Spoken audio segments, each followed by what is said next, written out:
కేంద్ర రాష్ట్ర ప్రభుత్వాల మధ్య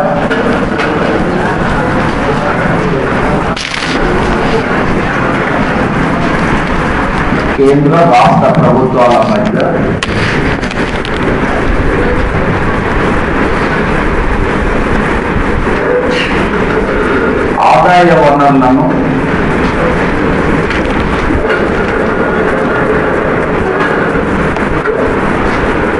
పంపిణీ చేయడం కోసం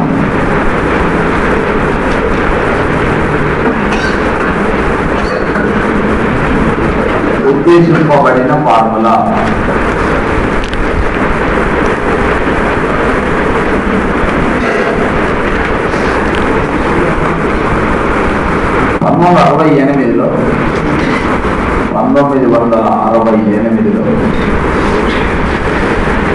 ఎన్డీసీ చేసిన, నేషనల్ డెవలప్మెంట్ కౌన్సిల్ చేసిన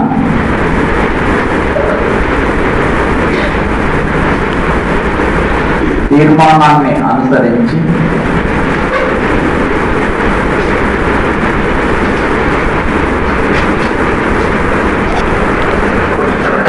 ఈ ఫార్ములాను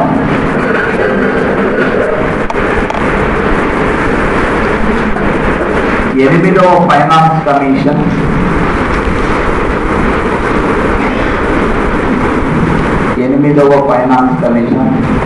సూచనల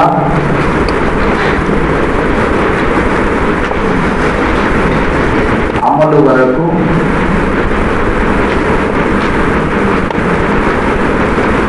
ఈ ఫార్ములాను అనుసరించి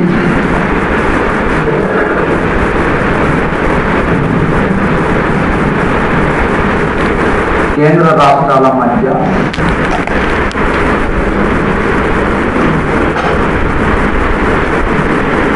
ఆదాయ వనరులను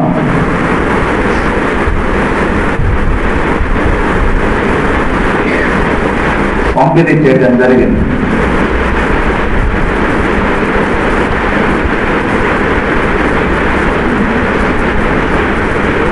కింద స్టార్ చేసి జనాభా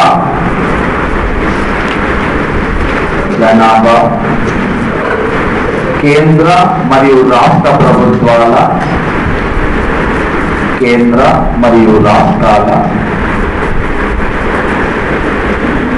తలసరి ఆదాయాల మధ్య గల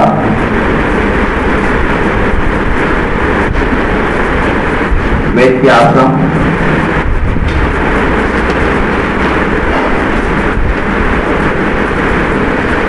భౌగోళిక పరిస్థితులు,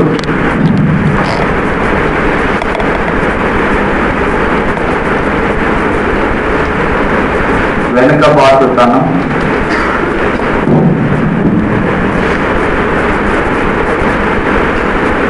మొదలైన అంశాలను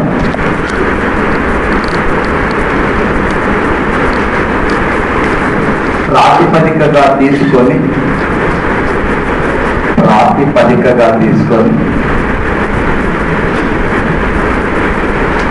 ఈ ఫార్ములాను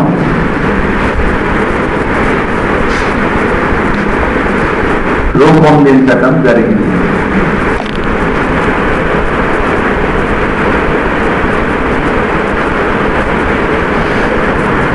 నెక్స్ట్ ముఖర్జీ ఫార్ములా.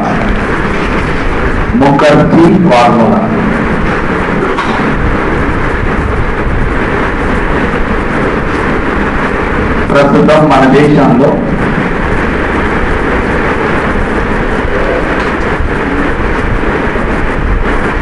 కేంద్ర రాష్ట్రాల మధ్య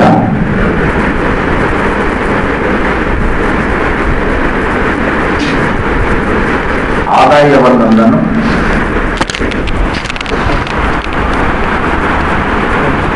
పంపిణీ చేయడంలో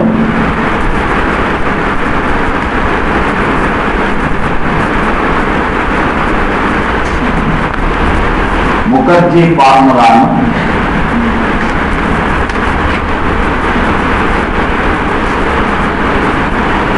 అనుసరిస్తున్నారు.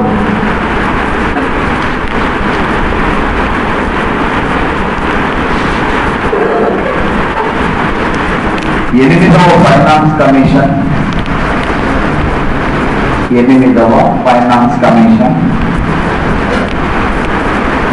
సూచనల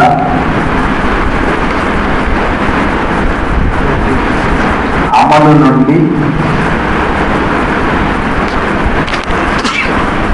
ఈ ఫార్ములాని అనుసరిస్తున్నారు.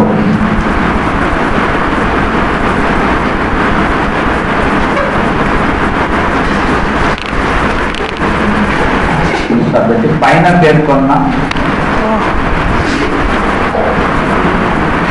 జనాభా తలసరి ఆదాయం తో పాటు పన్నుల వసూలు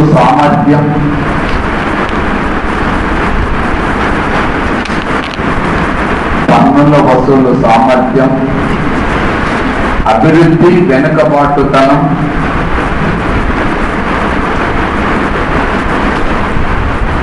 మొదలైన అంశాలను కూడా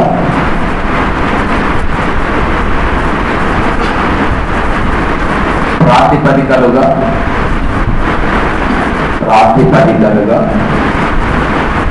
తీసుకుంటున్నారు.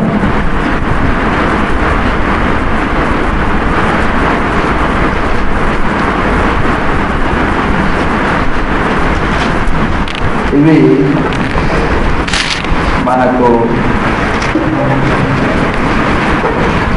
మన సమాఖ్య వ్యవస్థ పనిచేయటానికి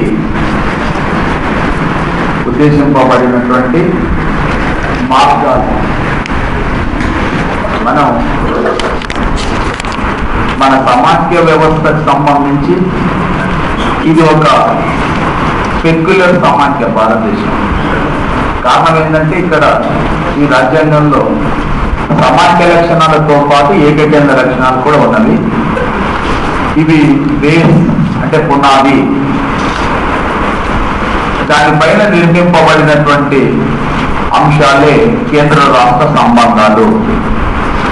అయితే ఈ కేంద్ర రాష్ట్ర సంబంధాలని అమలు పరిచిన నేపథ్యంలో మన దేశంలో కేంద్రానికి రాష్ట్రాలకు మధ్యన అనేక సందర్భాల్లో సమస్యలు తలెత్తినవి. ఆ సమస్యల పరిష్కారానికి అనేక కమిషన్లు వచ్చినవి. ఆ కమిషన్లు వివిధ సూచనలు చేసినవి. కేంద్ర రాష్ట్రాల మధ్య గల వివాదాలని పరిష్కరించడం కోసం అనేక సూచనలు చేయడం జరిగింది. అది భిన్నమైన కమిషన్లు. మొదటి పరిపాలనా సంస్కరణ కమిషన్ నుండి ఎంసీ సీతర్వాడి కమిటీ వచ్చింది. తమిళనాడు రాష్ట్రానికి చెందిన డిఎంకే ప్రభుత్వం పివి రాజమన్నర్ కమిటీని నియామకం చేసింది. శ్రీమతి ఇందిరాగాంధీ సర్కార్య కమిషన్ ఏర్పాటు చేసింది. 2000 నుంచి 2000 వరకు పనిచేసిన రాజ్యాంగ పునఃసమీక్ష కమిషన్ కూడా కేంద్ర రాష్ట్ర సంబంధాలపైన కొన్ని నాణ్యమైన ముఖ్యమైన సూచనలు చేసింది. అదేవిధంగా 2007 నుంచి 2010 వరకు కేంద్ర ప్రభుత్వం మరొక కేంద్ర రాష్ట్ర సంబంధాలపైన మరొక కమిషన్, మదన్ మోహన్ పూంచి కమిషన్ ఏర్పాటు చేసింది. ఈ కమిషన్ల యొక్క పేర్లు మాత్రమే కాకుండా ఈ కమిషన్లు చేసినటువంటి సూచనలు కూడా మనకు ఇంపార్టెంట్. అంటే ఒకనొక సందర్భంలో 94లో ఇచ్చిన ప్రశ్న ఏంటంటే, భారతదేశంలో ఐఏఎస్ ఐపీఎస్ వంటి అఖిల భారత సర్వీసులను రద్దు చేయాలని సూచించిన కమిటీ ఏదని చెప్పి కూడా ప్రశ్న రావడం జరిగింది. అంటే ఇలాంటి రెగ్యులర్గా పర్టికులర్గా ప్రాధాన్యత సంథింగ్ డిఫరెంట్గా ఉండేటటువంటి అంశాలపైన ప్రశ్నలు వస్తున్నాయి. అందువలన కేంద్రానికి రాష్ట్రాలకు మధ్య గల సంబంధాలను గురించి మాత్రమే కాకుండా సమస్యల గురించి, ఆ సమస్యలకు ఇవ్వబడిన పరిష్కార మార్గాల గురించి కూడా మనం అధ్యయనం చేయాల్సిన అవసరం ఉన్నది. సో దాంట్లో మొదటి అంశం ఏంటంటే, సమాఖ్య విధానాన్ని అనుసరించేటటువంటి భారతదేశంలో కేంద్రానికి రాష్ట్రాలకు మధ్యన వివాదాలు తలెత్తడానికి గల కారణాలు ఏమై ఉండవచ్చును? అంటే మన దేశంలో కేంద్రానికి రాష్ట్రాలకు మధ్యన సమస్యలు వివాదాలు ఎందుకు తలెత్తుతున్నవి అనే దాన్ని మనం ఫస్ట్ అధ్యయనం చేస్తే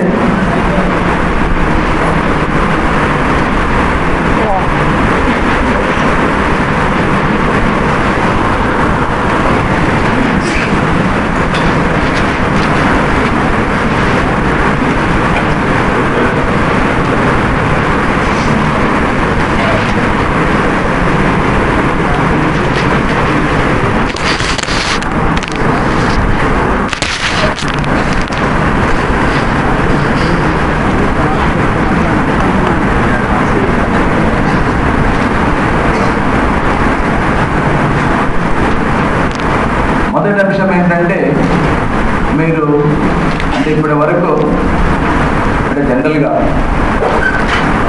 మనం సమాఖ్య లక్షణాలు పరిశీలించిన, ఏకకేంద్ర లక్షణాలు పరిశీలించిన, కేంద్ర రాష్ట్రాల మధ్య ఉన్నటువంటి సంబంధాలను కూడా పరిశీలించాం. శాసన, పరిపాలన, ఆర్థిక సంబంధాలు వీటన్నిటిని పరిశీలించిన తర్వాత కేంద్రానికి రాష్ట్రాలకు మధ్యన సమస్యలు తలెత్తడానికి గల కారణాలు ఏమై ఉండవచ్చు, అంటే ఎలాంటి అంశాల మూలంగా కేంద్రానికి రాష్ట్రాలకు మధ్యన సమస్యలు తలెత్తుతాయి, ఏ కారణాలు?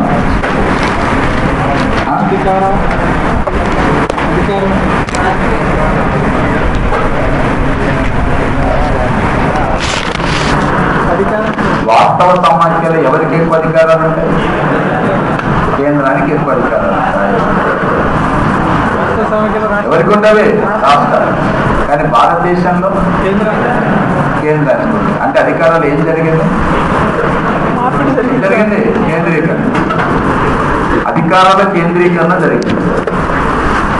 ఈ అధికారాల కేంద్రీకరణ జరగటం మూలంగా సమస్యలు ఎప్పుడు వచ్చినవి, ఎందుకు వచ్చినవి అంటే 1967 వరకు, అంటే 1967లో జరిగిన 4వ సాధారణ ఎన్నికలు ఏవైతే ఉన్నాయో ఈ 4వ సాధారణ ఎన్నికల వరకు భారతదేశంలో కేంద్ర రాష్ట్రాల మధ్యన ఎలాంటి వివాదాలు లేవు. మన దేశంలో కేంద్రానికి రాష్ట్రాలకు మధ్యన ఎలాంటి సమస్యలు, వివాదాలు లేవు. 4వ సాధారణ ఎన్నికలు జరిగే వరకు కూడా. 4వ సాధారణ ఎన్నికల తర్వాత అసలు ఏం మార్పు వచ్చింది అంటే ప్రభుత్వాలు కేంద్రంలో ప్రభుత్వం కూడా రాష్ట్రంలో కాంగ్రెస్ పార్టీ అతి తక్కువ మెజార్టీతోనే అధికారంలోకి వచ్చింది. కేంద్రంలో కాంగ్రెస్ పార్టీ అతి తక్కువ మెజార్టీతోనే అధికారంలోకి వచ్చింది. ఒకటి. 2, 8 రాష్ట్రాలలో కాంగ్రెస్ పార్టీ ఓడిపోయి ప్రతిపక్షాలు లేక ప్రాంతీయ పార్టీలు అధికారంలోకి వచ్చినాయి.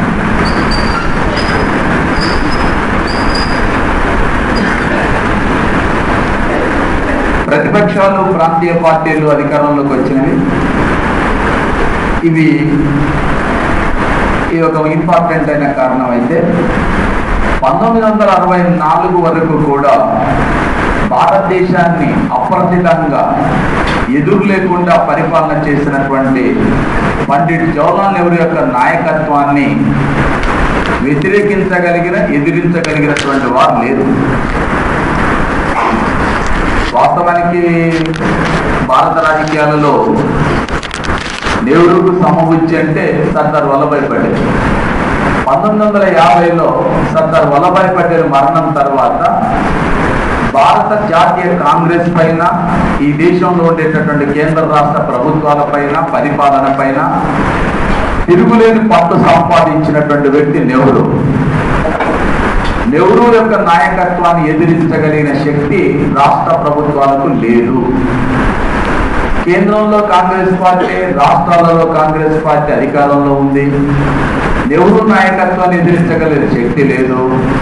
అందువలన కేంద్రానికి రాష్ట్రాలకు మధ్య ఎలాంటి సమస్యలు లేవు. కానీ 1967లో జరిగినటువంటి 4వ సాధారణ ఎన్నికల్లో కాంగ్రెస్ పార్టీ అతి తక్కువ మెజార్టీతోని అధికారంలోకి రావటం, 8 రాష్ట్రాలలో కాంగ్రెస్ ఏతర ప్రభుత్వాలు ప్రతిపక్షాలు అధికారంలోకి రావటం, అప్పటికి నెహ్రూ చనిపోయి ఉండటంతో కేంద్రానికి రాష్ట్రాలకు మధ్యన సమస్యలు స్టార్ట్ అయినవని చెప్పుకోవచ్చు. చాలాసార్లు అడిగిన ప్రశ్న, భారతదేశంలో కేంద్ర రాష్ట్రాల మధ్యన వివాదాలు ఎప్పుడు ప్రారంభమైనవంటే 1967. ఏ సాధారణ ఎన్నికలు? 4వ సాధారణ.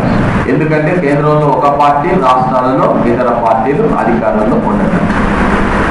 మరి ఇతర పార్టీలు అధికారంలోకి వస్తే సమస్యలు రావాలా? అసలు ఎందుకు వస్తున్నవి అంటే, మన దేశంలో అంటే మన దేశానికి స్వాతంత్రం రావడానికంటే ముందు 2 ప్రధానమైన రాజకీయ పక్షాలు ఉండేవి. మిగతా చిన్న చిన్న పార్టీలు ఉన్నా కూడా 2 ప్రధానమైన పార్టీలు ఉండేవి. ఒకటి భారత జాతీయ కాంగ్రెస్, 2 ముస్లిం లీగ్. ఈ 2 ప్రధానమైనటువంటి పార్టీలు, ఈ 2 ప్రధానమైన పార్టీల యొక్క దృక్పథం, ఆలోచన, అభిప్రాయాలు అధికారాల విషయంలో భిన్నంగా ఉండేవి. కాంగ్రెస్ పార్టీ ఎప్పుడు కూడా కేంద్రీకృతమైన ధోరణిని కోరుకున్నది.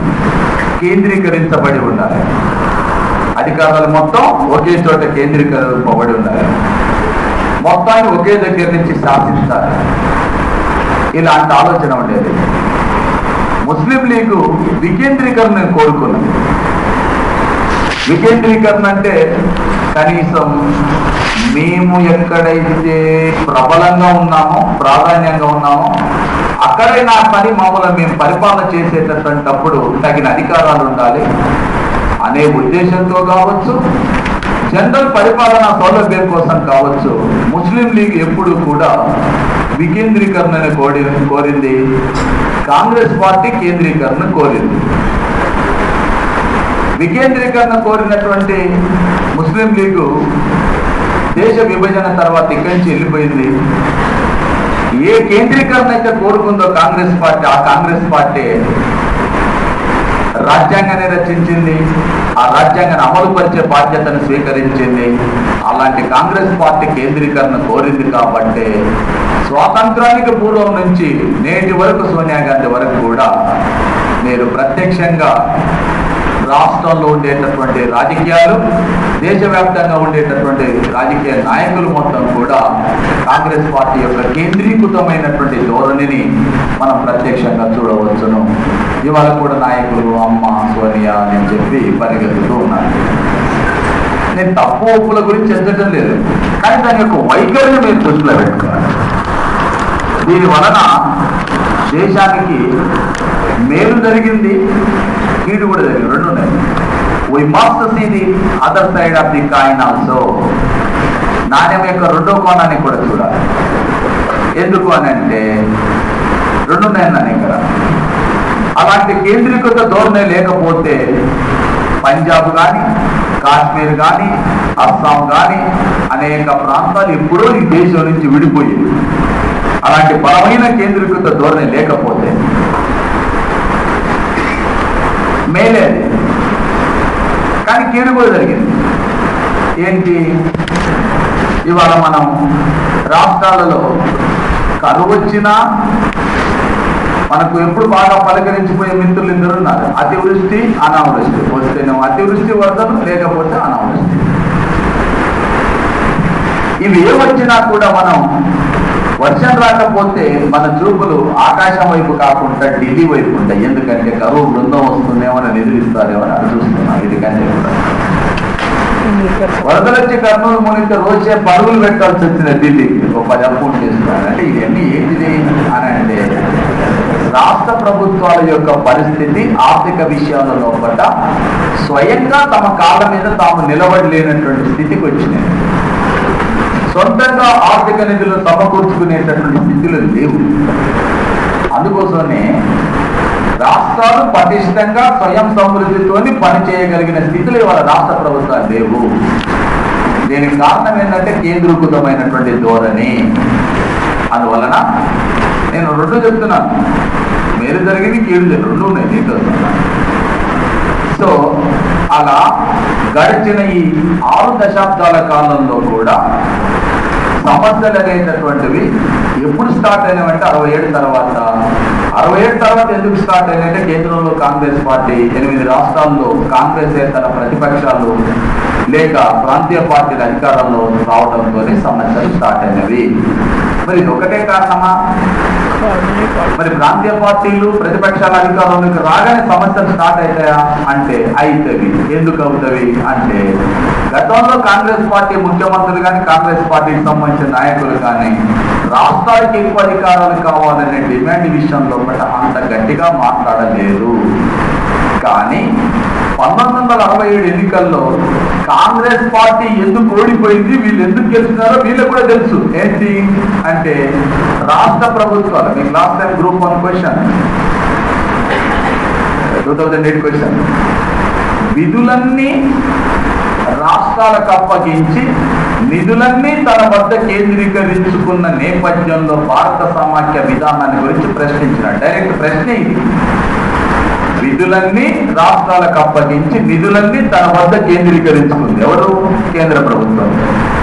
దాంతో రాష్ట్ర ప్రభుత్వాలు ఏ అభివృద్ధి కార్యక్రమాన్ని చేపట్టాలన్నా కూడా రాష్ట్రాల దగ్గర తగిన నిధులు లేకపోవడంతో మరి వీళ్ళకి తెలుసు 67 వీళ్ళు ఎందుకు అధికారంలోకి వచ్చినారు, కాంగ్రెస్ పార్టీ ఎందుకు అధికారాన్ని కోల్పోయిందంటే కాంగ్రెస్ పార్టీ సరైనటువంటి అభివృద్ధి పనులు చేయలేకపోయింది రాష్ట్రాల్లో, కాబట్టి ఓడిపోయింది.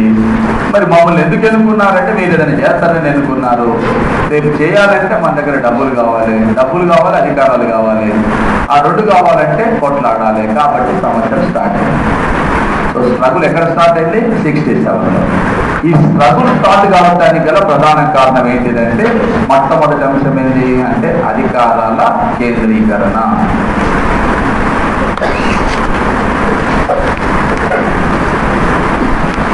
రెండు, గవర్నర్ వ్యవస్థ. 3, రాజకీయ కారణాలు.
మనకు ఈ కేంద్రానికి రాష్ట్రాలకు మధ్యన వివాదాలు తలెత్తడానికి గల కారణాలు ఇవి ప్రధానమైన కారణాలు.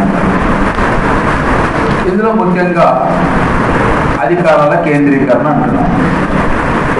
నేను ముందు చెప్పింది అదే.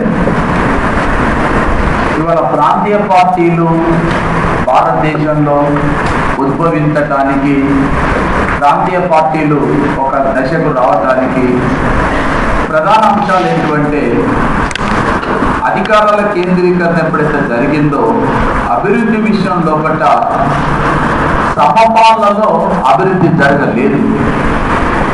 సమపాలలో అభివృద్ధి జరగలేదంటే కేంద్రంలో ఎవరైతే రాజకీయంగా పలుకుబడి కలిగి ఉంటారో కేంద్ర ప్రభుత్వాన్ని ఎవరైతే అంటే డైరెక్షన్ చేయగలుగుతారో, ప్రభావం చూపగలుగుతారో ఆయా ప్రాంతాల అభివృద్ధి ఎక్కువగా జరిగింది. మిగతా ప్రాంతాలన్నీ కూడా వెనుకబడిపోయినాయి. ఈ వెనుకబాటు గురైనటువంటి ప్రాంతాలు అనేవి అభివృద్ధి చెందకపోవటానికి గల ప్రధాన కారణం మనకు ఆయా ప్రాంతాలకు సరైనటువంటి నిధులు కావచ్చు,